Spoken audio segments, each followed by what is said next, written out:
अभी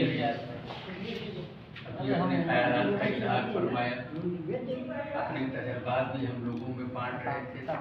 और जाहिर है कि गुरुजनों के पास इल्म जो होता है वो तो होता ही है, तजर्बों का भी भंडार इनके पास होता है।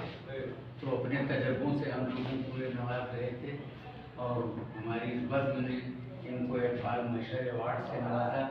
ये बड़ी खुशी की बात है और नहायत ही मुशर्रफ का मुकाम है कि आज हमारी इस बज़्म ने अपनी कारीगरी का सबूत देते हुए आज के इस प्रोग्राम में हमारे गुरुजी को नवाजा।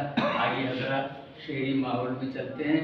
एक चीज़ मैं बहुत साफ कर देना चाहता हूँ कि इतने दिन के सफ़र में बड़ी अजीब व गरीब फहरिस्त हमारे हाथ में आई है। ये बड़ा समझना मुश्किल हो रहा है कि किन साहब की शिरकत इसमें है और किन साहब की शिरकत नहीं है।